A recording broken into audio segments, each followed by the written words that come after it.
Time now for Media Watch. James Creedon, he is here. He's just sorting out his wheat from his chaff, as they say.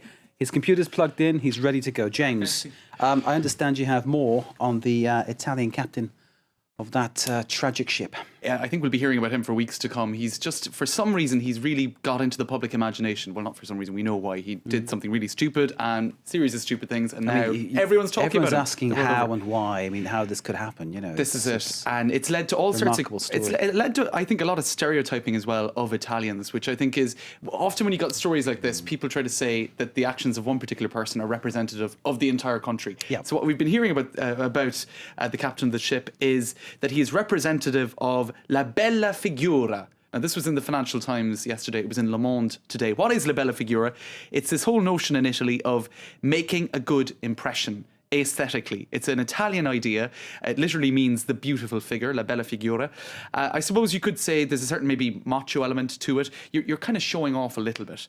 And the idea is that aesthetics are more important than ethics. That's intellectualizing it a little bit. Am I hearing this is linked to Silvio Berlusconi in some way? He kind of personified that in many ways. On the money there. That's exactly what the journalists were saying, that it explains a lot of what's wrong with Italy, even down to corruption, to Silvio Berlusconi's, being a ladies' man and stuff like that. So I think it's a little bit exaggerated because, as I was just saying, I think to kind of make generalizations about the whole country on the basis of this one man is a little bit too far. Sure. But the thing is, he was a tanned guy, sort of he seemed to exemplify a lot of maybe the good things and the bad things about Italy, which got people talking.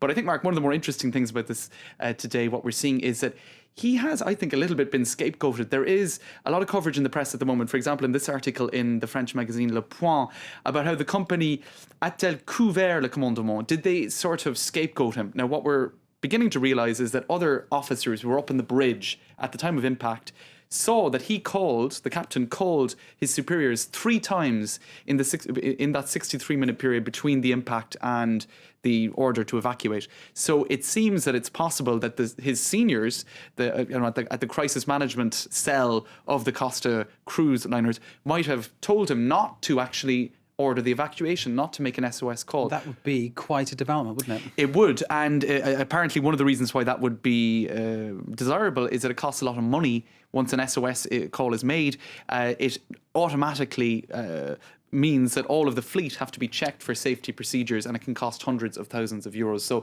that's one reason why his superiors mightn't have been too eager for that to come out.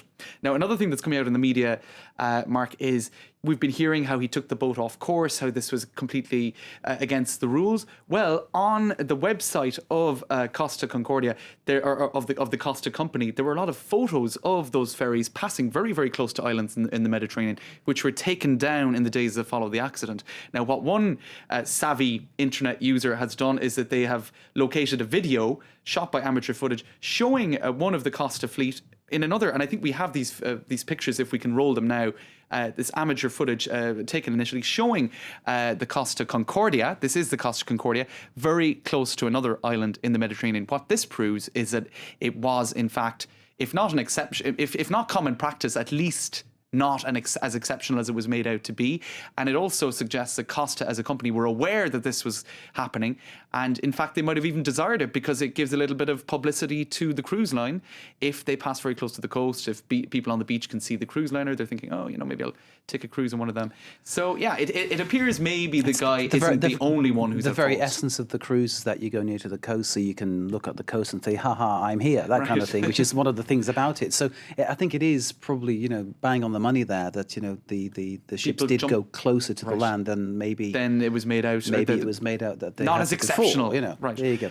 One other item to show, Mark, we've been hearing a lot about this Moldovan lady he had supposedly had drinks with in the hours before, or in the 30 minutes before the impact.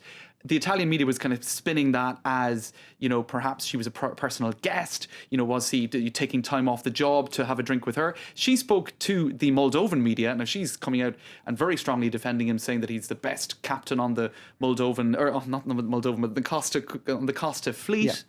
And saying that, in fact, she was just celebrating her 25th birthday with friends on the Costa Concordia. She works for the fleet. So there you go. It continues to fascinate.